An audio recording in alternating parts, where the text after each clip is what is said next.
ईश्वर की शपथ लेता हूं। 13 अक्टूबर 1999, 20 साल पहले की इस ताजपोशी के जरिए हिंदुस्तान की सियासत करवट ले रही थी। जब कविमन अटल बिहारी वाजपेयी तीसरी बार देश के प्रधानमंत्री पद की शपथ ले रहे थे तो मुल्क में नया सियासी गीत सुनाई दे रहा था। विषय संघ के प्रधानमंत्री के रूप में मेरे विचार के लिए लाया जाएगा अथवा मुझे ज्ञात होगा, उसे किसी व्यक्ति या व्यक्तियों को। पहली बार ऐसी गैर कांग्रेसी गठबंधन सरकार की नींव रखी जा रही थी जो 5 साल पूरा करने जा रही थी। हिंदुस्तान की सियासत में गठबंधन का प्रयोग 1977 में शुरू हुआ था, लेकिन गठबंधन के इस फॉर्मूले को 22 साल बाद पहली बार सफलता मिलती दिख रही थी। एक दो नहीं, 16 अलग अलग पार्टियों का गठबंधन था और अटल बिहारी वाजपेयी के सामने तालमेल बिठाने की चुनौती थी। एक राष्ट्रीय नेता रहते हुए वाजपेयी को क्षेत्रीय भावनाओं का ख्याल रखते हुए आगे बढ़ना था। 1977 में भी वाजपेयी ने गठबंधन सरकार में भूमिका निभाई थी और ये अनुभव उनके काम आ रहा था। ये वाजपेयी की नेतृत्व क्षमता थी, हार नहीं मानूंगा का उनका जज्बा था, जो 1984 में 2 सीटों पर सिमटने वाली पार्टी को 15 साल बाद सत्ता के शिखर तक पहुंचा रही थी। अटल बिहारी वाजपेयी की सरकार ऐसी रही जिसने न सिर्फ अपना कार्यकाल पूरा किया, लेकिन अगर आप 1998 को साथ में जोड़ दें तो तकरीबन 6.5 साल लगातार हिंदुस्तान पर अपना शासन रखा। दरअसल एक ऐसी सरकार थी जिसने यह भी सिद्ध कर दिया कि गठबंधन की सरकार कैसे चलाई जा सकती है। वाजपेयी जी की सरकार में 16 सहयोगी साथ में थे, ऐसे सहयोगी जिन्हें अपने साथ रख पाना किसी भी राजनीतिक दल के लिए आसान नहीं था। सबसे बड़ी बात यह है कि सरकार को चलाने के लिए भारतीय जनता पार्टी ने अपने मुख्य मुद्दों को दरकिनार कर दिया, यानी कि धारा 370 की बातचीत नहीं हुई, यानी कि राम मंदिर निर्माण के बारे में कोई चर्चा नहीं हुई, यूनिफॉर्म सिविल कोड लागू करने के लिए कोई बातचीत नहीं हुई। आरएसएस का दखल दरअसल एनडीए की सरकार पर न के बराबर दिखाई देता था, और वो इसलिए क्योंकि वाजपेयी जी की सरकार कॉमन मिनिमम प्रोग्राम के आधार पर आगे बढ़ रही थी। हम ग्राउंड जीरो से, यानी यूपी की राजधानी लखनऊ से वाजपेयी की सियासत की चर्चा कर रहे हैं। लखनऊ अटल बिहारी वाजपेयी की कर्मभूमि भी थी। लखनऊ में हम उन लोगों से भी बात करेंगे जिन्होंने वाजपेयी की सियासत को नजदीक से देखा। वाजपेयी सरकार की नीतियां एक सहयोग और पारस्परिक सामंजस्य पर आधारित नीतियों की पोषक थी, और जब वो विदेश मंत्री हुए तो पाकिस्तान के साथ और चीन के साथ दोनों के साथ उन्होंने अच्छे संबंध स्थापित करने का प्रयास किए। यद्यपि वो प्रयास बहुत सार्थक नहीं रहे, लेकिन उन्होंने जो प्रयास शुरू किए, मैं मानता हूँ आज भी उनकी सार्थकता और उनकी प्रामाणिकता पर कोई प्रश्न चिन्ह नहीं उठाया जा सकता है। वो भारत के मर्म को समझते थे। नेहरू जी के समय उन्होंने की राजनीति की शुरुआत हुई थी तो वो जान रहे थे, नेहरू जी जैसे और उस समय के जो आइकॉन नेता थे उनके संपर्क में रहे। स्वाभाविक है कि उनकी जो ऊंचाई थी वो भारत का जो मर्म था, जिसको हम संस्कृति के 4 अध्याय में दिनकर जी के द्वारा देखते हैं, नेहरू जी का मॉडल था। तो समाजवादी या भारत की जो विविधता है वो उन्होंने नज़दीक से देखा था और जीने की कोशिश की थी। समझता हूँ भारत को 21वीं शताब्दी में लाने के लिए एक मिलिट्री सुपर पावर बनाना भी आवश्यक था, तो उन्होंने इस दिशा में न्यूक्लियर ट्रायड दिया और उन्होंने जल, थल और नभ में न्यूक्लियर तैनाती की बात करी, वो प्रक्षेपास्त्रों की, और साथ ही साथ उन्होंने विश्व को यह संदेश भी दिया कि हम नो फर्स्ट यूज वाले देश हैं। हम उदारीकरण की तरफ बढ़ रहे थे और जो मनमोहन सिंह और नरसिम्हा राव जी के नेतृत्व में शुरू हुआ उदारीकरण, उसको उन्होंने बड़ी सफलता के साथ बढ़ाया और जीडीपी की ग्रोथ 5 से 7% तक ले गए। तो कहीं ना कहीं ये जो आईटी बूम जिसको हम आज कह रहे हैं, टेलीकॉम रेवोल्यूशन जिसकी हम बात करते हैं, ये सब उसी समय का एक तरीके से शुरू किया हुआ था। वैसे 1999 में पीएम के रूप में अटल बिहारी वाजपेयी की ये तीसरी कोशिश थी। 1999 से पहले वाजपेयी 2 बार प्रधानमंत्री बने थे, लेकिन दोनों बार 13 के फेर में फंस गई थी सरकार। दोनों बार अटल बिहारी वाजपेयी को पद से इस्तीफा देना पड़ा था। अनुराग या द्वेष के बिना सभी प्रकार के लोगों के प्रति संविधान और विधि के अनुसार क्या न्याय करूंगा। साल 1996 में पहली बार वाजपेयी ने देश के पीएम पद की शपथ ली थी, लेकिन उनकी सरकार 13 दिन में गिर गई थी। इस मौके पर सदन में वाजपेयी ने जो भाषण दिया था उसे आज भी याद किया जाता है। और आपको विश्वास दिलाते हैं कि जो कार्य हमने अपने हाथ में लिया है वो जब तक राष्ट्रीय उद्देश्य पूरा नहीं कर लेंगे तब तक विश्राम से नहीं बैठेंगे, तब तक आराम से नहीं बैठेंगे। अध्यक्ष महोदय, मैं अपना त्यागपत्र राष्ट्रपति महोदय को देने जा रहा हूं।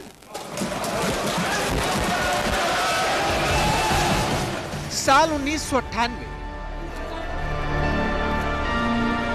1998 में 13 पार्टियों के समर्थन से वाजपेयी ने सरकार बनाई। क्षेत्रीय पार्टियों की बैसाखी पर टिकी थी वाजपेयी सरकार, लेकिन वाजपेयी के इरादे फौलादी थे। सत्ता संभालने के बाद वाजपेयी ने जो फैसला सबसे पहले लिया, उसने दुनिया को हिलाकर रख दिया।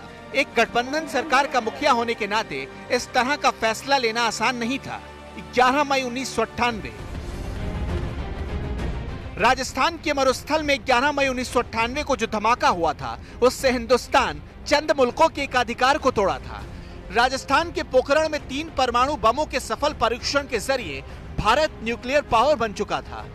ऐसा परीक्षण जिसकी खबर दुनिया को कानों कान नहीं लगी। ऐसा परमाणु परीक्षण जिसको अमेरिकी सैटेलाइट पकड़ नहीं पाए।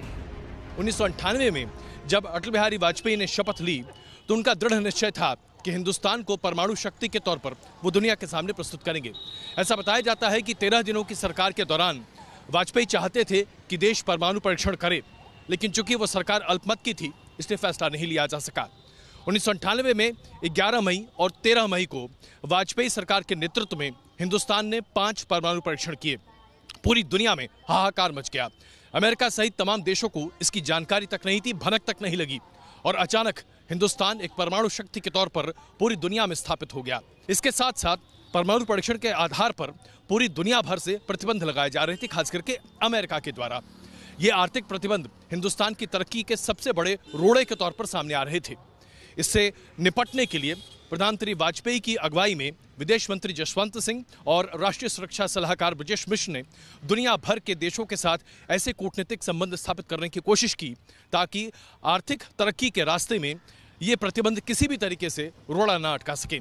एक मुश्किल दौर था, लेकिन वाजपेयी जी ने एक ऐसा कदम उठाया था जिससे पूरी दुनिया के बीच में आज हिंदुस्तान एक परमाणु शक्ति के तौर पर अपना सर ऊंचा उठाकर आगे बढ़ रहा था। परमाणु परीक्षण के जरिए वाजपेयी ने दुनिया को हिंदुस्तान की ताकत का एहसास करवाया। इसके बाद वो स्टेट्समैन की भूमिका में थे।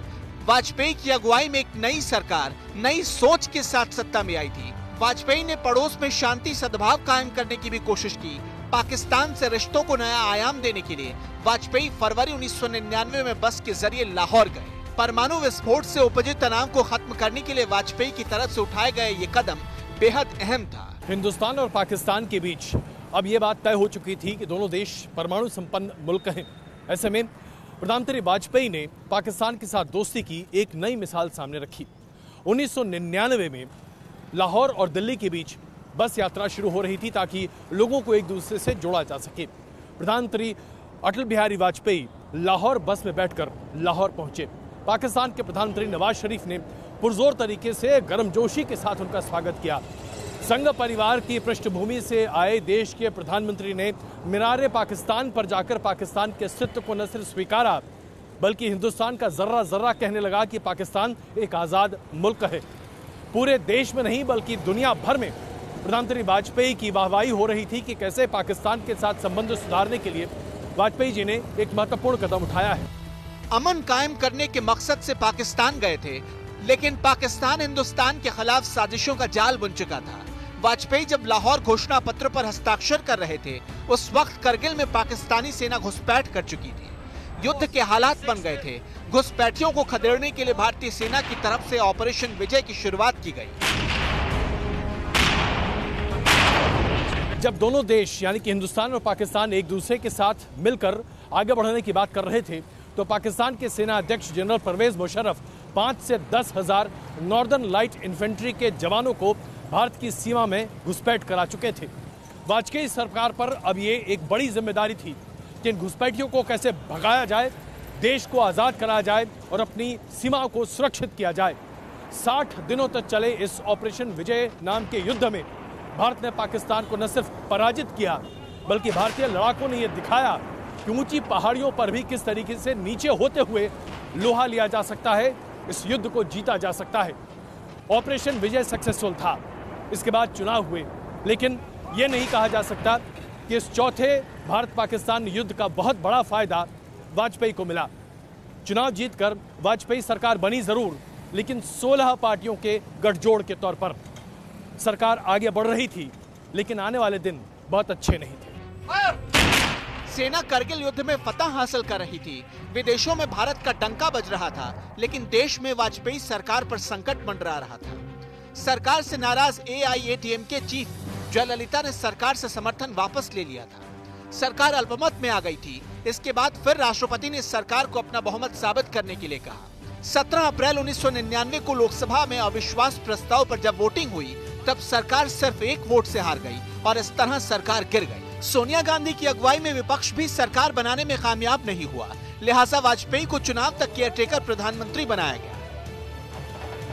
एक बार फिर देश पर चुनाव थोपा गया था। क्षेत्रीय नेताओं की महत्वाकांक्षा देश के लिए घातक साबित हो रही थी। 40 महीने के भीतर देश में यह तीसरा लोकसभा चुनाव था। 1999 का चुनाव और चुनाव प्रचार कई मायनों में खास था। करगिल युद्ध के साए में चुनाव हो रहा था, कोई एक पार्टी इसका फायदा न उठा ले, इसके लिए चुनाव आयोग को प्रेस रिलीज जारी करनी पड़ रही थी। इसमें आयोग ने दूरदर्शन पर प्रसारित हो रही करगिल की डॉक्यूमेंट्री पर रोक लगाने का आदेश दिया था। कांग्रेस के लिए चुनाव इसलिए खास था क्योंकि पहली बार कांग्रेस सोनिया गांधी की अगुवाई में चुनाव लड़ रही थी। करगिल के साथ सोनिया का विदेशी मूल का होना बीजेपी के लिए सबसे बड़ा चुनावी मुद्दा था। पार्टी ने पूरे चुनाव प्रचार के दौरान विदेशी सोनिया गांधी बनाम स्वदेशी वाजपेयी के मुद्दे को हवा दी थी। महाराष्ट्र के नेता शरद पवार, उत्तर पूर्व के नेता PS संगमा और बिहार के तारिक अनवर इसी मुद्दे पर कांग्रेस से अलग हो चुके थे। नई पार्टी नेशनलिस्ट कांग्रेस पार्टी यानी NCP का गठन हो चुका था। सोनिया गांधी 2 जगह से चुनाव लड़ रही थी, उत्तर प्रदेश के अमेठी और कर्नाटक के बेल्लारी से। बीजेपी ने तब बेल्लारी से सुषमा स्वराज को मैदान में उतारा और वहां चुनाव को देश की बेटी बनाम विदेशी बहू के तौर पर प्रचारित किया गया। मगर सोनिया जीत गई। सोनिया को जीत हासिल हुई थी, लेकिन कांग्रेस की ताकत घट चुकी थी। 1999 के चुनाव में कांग्रेस को 114 सीटें हासिल हुई थी, वहीं बीजेपी को 182 सीटें मिली थी। चुनाव में बीजेपी की अगुवाई में एनडीए को 303 सीटें हासिल हुई थी। अटल बिहारी वाजपेयी ने तीसरी बार प्रधानमंत्री पद की शपथ ली थी। एक बार फिर उन्हें सहयोगियों से तालमेल बिठाना था, कदम मिलाकर चलने वाली कविता को जमीन पर उतारना था। लेकिन नई सरकार के लिए भी गठबंधन के सहयोगी मुश्किल पैदा कर रहे थे। वाजपेयी को सबसे ज्यादा परेशानी हो रही थी ममता बनर्जी से। ममता सरकार में रेल मंत्री थी और हर दिन कोई ना कोई मुसीबत खड़ी कर रही थी। एक बार पेट्रोल डीजल के दामों में बढ़ोतरी को लेकर ममता नाराज हो गई। उस वक्त वाजपेयी ने ममता को मनाने के लिए जॉर्ज फर्नांडिस को कोलकाता भेजा था, लेकिन ममता जॉर्ज से नहीं मिली। बताया जाता है कि इसके बाद वाजपेयी ममता के घर पहुंच गए। उस दिन ममता कोलकाता में नहीं थी। बताया जाता है कि वाजपेयी ने ममता की मां के पैर छू लिए और उनकी मां से कहा, आपकी बेटी बहुत शरारती है, बहुत तंग करती है। अटल बिहारी वाजपेयी की सदा ने ममता का दिल जीत लिया और उनका गुस्सा उतर गया। घर के अंदर हालात सामान्य थे, लेकिन बाहरी ताकतें लगातार सरकार के लिए मुश्किलें खड़ी कर रही थी। तारीख 24 दिसंबर 1999। इस तारीख को हिंदुस्तान कभी नहीं भूलेगा। उस कड़ाके की ठंड वाले दिन आसमान में ऐसी खौफनाक वारदात हुई कि पूरा मुल्क हिल गया। नेपाल के काठमांडू से उड़ान भरने वाले इंडियन एयरलाइंस के विमान फ्लाइट IC-814 को हाईजैक कर लिया गया। इसमें 176 यात्री और 15 क्रू मेंबर सवार थे। विमान को हाईजैक कर कांधार ले जाया गया था। आतंक की इस खौफनाक वारदात से देश की सुरक्षा में सेंध लगी थी। अटल बिहारी वाजपेयी को फैसला लेना था। विमान यात्रियों की रिहाई के लिए आतंकियों की मांग मानने का दबाव था और सरकार दबाव के आगे झुक गई। उम्मीद यही थी कि वाजपेयी सरकार दरअसल आतंकवादियों से किसी भी तरह का कोई नेगोशिएशन करती ही नहीं और दृढ़ निश्चय दिखाती कि हम अपने लोग को मरने छोड़ सकते हैं, लेकिन आतंकवाद से समझौता नहीं कर सकते। लेकिन जनमत के आगे वाजपेयी सरकार को झुकना पड़ा। मुल्क आतंक के खिलाफ आर पार की लड़ाई लड़ रहा था। वहीं पड़ोसी मुल्क पाकिस्तान में निजाम बदल चुका था। जनरल परवेज मुशर्रफ तख्ता पलटकर पाकिस्तान के शासक बन चुके थे। परवेज मुशर्रफ को करगिल का मास्टरमाइंड माना जाता था। करगिल की वजह से भारत पाकिस्तान के रिश्ते खराब हुए थे। लेकिन यह वाजपेयी की दूरदर्शिता थी कि उन्होंने सैनिक शासक से भी बातचीत करने का फैसला किया। परवेज मुशर्रफ को बातचीत के लिए आगरा बुलाया गया। दोनों देशों के बीच समझौता हो, इसके लिए वाजपेयी ने पूरी कोशिश की थी, लेकिन बात बनते बनते रह गई थी। वाजपेयी ने कोशिश की, लेकिन सफल नहीं हुए। उस दौर में देश में सबसे बड़े आतंकी हमले हुए। तारीख 13 दिसंबर 2001।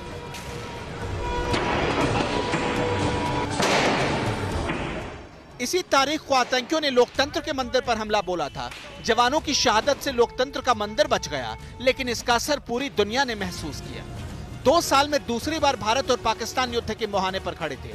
सरहद के दोनों ओर सैनिकों का जमावड़ा लगा, युद्ध के बादल मंडरा रहे थे। अंतर्राष्ट्रीय समुदाय की मध्यस्थता और करीब 8 महीने के तनातनी के बाद मामला शांत हुआ और सैनिकों की वापसी हुई थी। हिंदुस्तान में वो बदलाव का दौर था। वाजपेयी सरकार ने अपनी छवि फैसला लेने वाली सरकार के तौर पर पेश करने की कोशिश की। Together let us make a new beginning. आर्थिक तरक्की की दिशा में अहम कदम उठाए गए। नरसिम्हा राव के बाद वाजपेयी को देश का सबसे बड़ा आर्थिक सुधारक बताया जाता है। ईज ऑफ बिजनेस की दिशा में वाजपेयी सरकार की तरफ से कई अहम शुरुआत किए गए। पहली बार अलग से डिसइन्वेस्टमेंट मंत्रालय बनाया गया। वाजपेयी सरकार का सबसे बड़ा कदम सड़कों के जाल के जरिए बुनियादी ढांचे को विकसित करना था। स्वर्णिम चतुर्भुज योजना को वाजपेयी सरकार के फ्लैगशिप प्रोग्राम के तौर पर याद किया जाता है। कई मायनों में ऐतिहासिक था वो दौर। पहली बार किसी गठबंधन सरकार ने अपना कार्यकाल पूरा किया था। फिर चुनाव करीब थे और 2002 में सत्ता में वापसी के लिए एनडीए ने इंडिया शाइनिंग का नारा दिया था।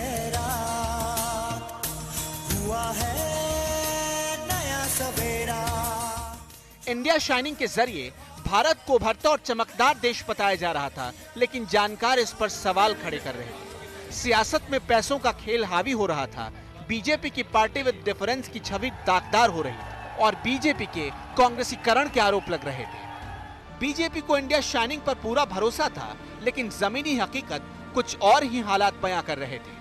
आखिर 2004 में वो रिजल्ट सामने आया जिसका अंदेशा शायद वाजपेयी को हो चुका था।